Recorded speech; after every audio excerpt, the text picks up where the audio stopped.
Nosotros estamos ya con nuestro invitado porque se vienen justamente elecciones en el Poder Judicial para el periodo 2017-2018 y justamente para conversar al respecto estamos con uno de los candidatos a la presidencia del Poder Judicial, el doctor Víctor Prado Saldarriaga. Doctor Prado Saldarriaga, muy buenas tardes, gracias por estar aquí. Gracias a usted, Cristian. Buenas tardes. A ver, cuéntenos un poquito, tengo algunas curiosidades. ¿Cuándo son las elecciones? El 1 de diciembre, siempre por ley está fijado el primer jueves del año. Ok, y se elige presidente del Poder... de diciembre, perdón. Perdón, se elige el presidente del Poder Judicial. Entiendo que también las Cortes hacen también Corte Superior de Justicia de Lima y otras Cortes a nivel nacional. Siempre son las elecciones en esta fecha. Sí, en esa fecha se realizan simultáneamente la elección del presidente del Poder Judicial y las elecciones, como ha mencionado, de los presidentes de las Cortes Superiores del país. Le pregunto, para que la gente un poco esté al tanto, porque además veo que es uno de los primeros puntos también en las propuestas que usted plantea. ¿Cómo se elige actualmente al presidente del Poder Judicial? Bueno, la elección queda circunscrita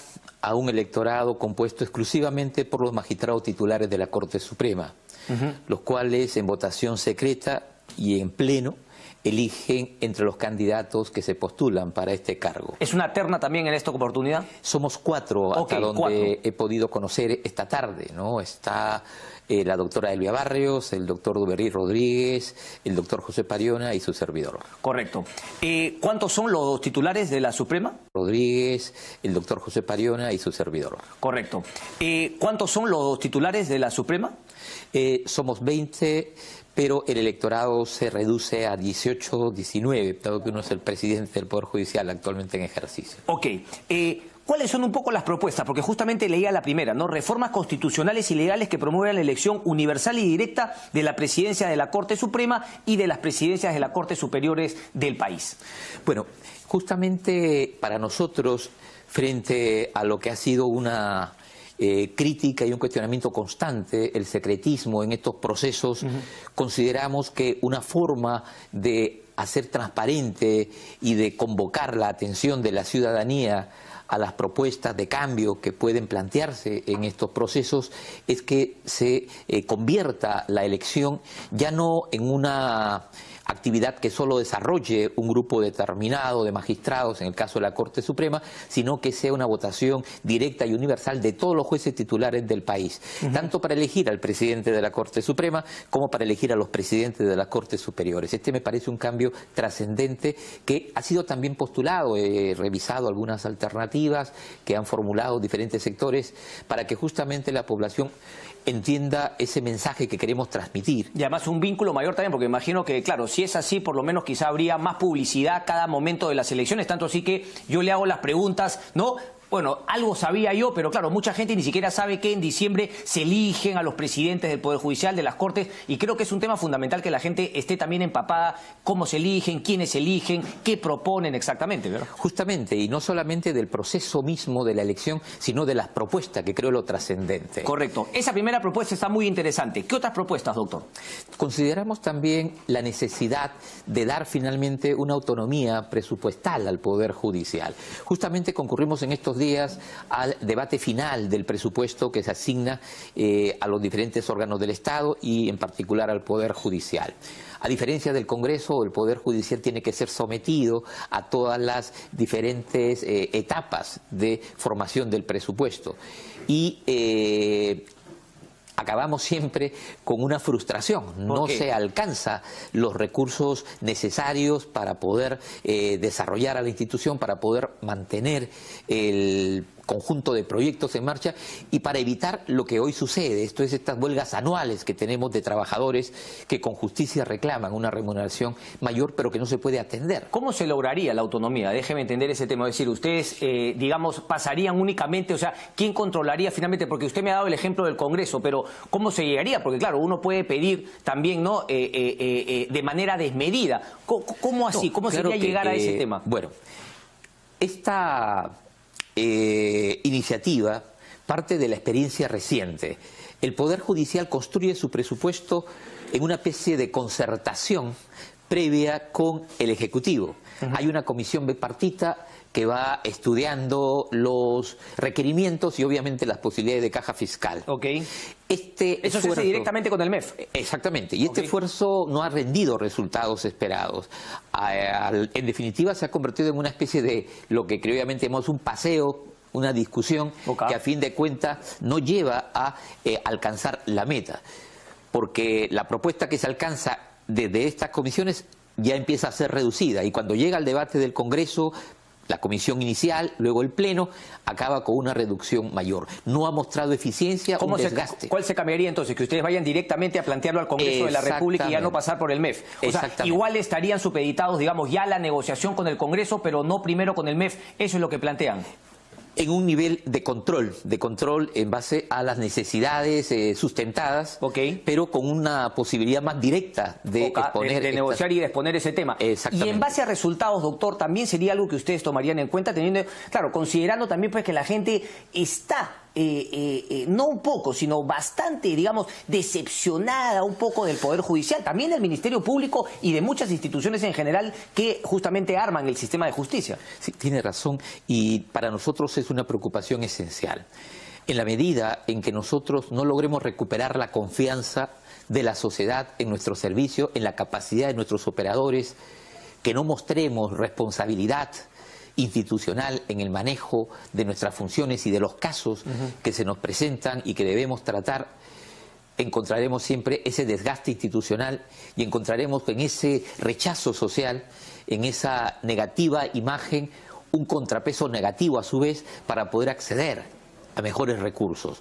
Pero ¿no hay algo que se pueda hacer antes de esta, digamos, o es causa-efecto? Es decir, a más recursos va a mejorar el sistema, por lo menos, digamos, la eficiencia del Poder Judicial y se va a ganar. ¿No se puede hacer algo para que la gente diga? Porque imagínense, si ustedes diesen, digamos, un vuelco en la imagen que tienen de cara a la ciudadanía, yo estoy seguro que ningún Congreso, ni ningún MEF se atrevería a quitarle recursos o a irles reduciendo cada vez más el presupuesto.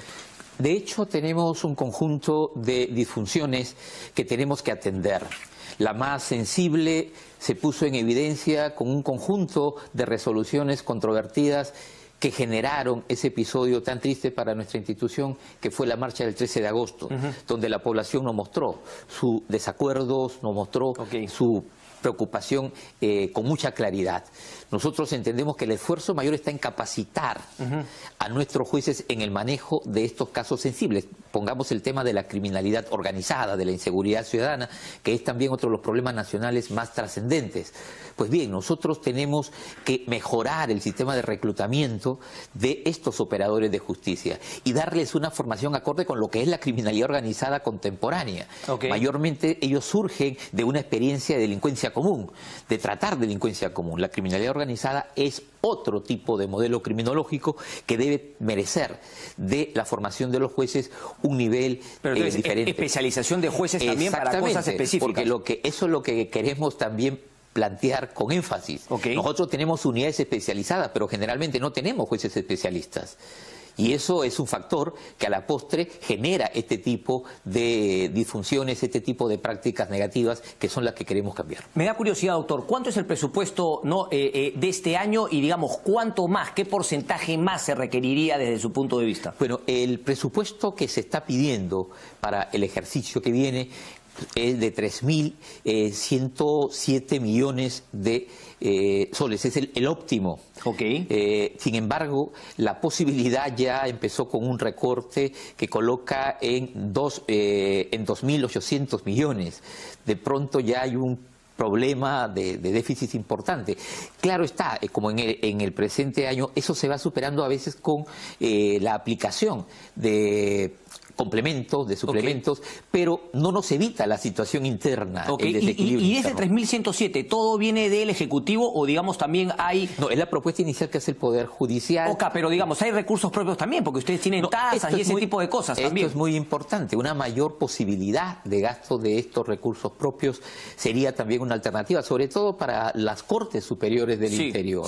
¿No? Nosotros estimamos que esa fuente y su manejo permitirían un equilibrio, cuando menos, en las cosas inmediatas, en los proyectos prioritarios. Correcto.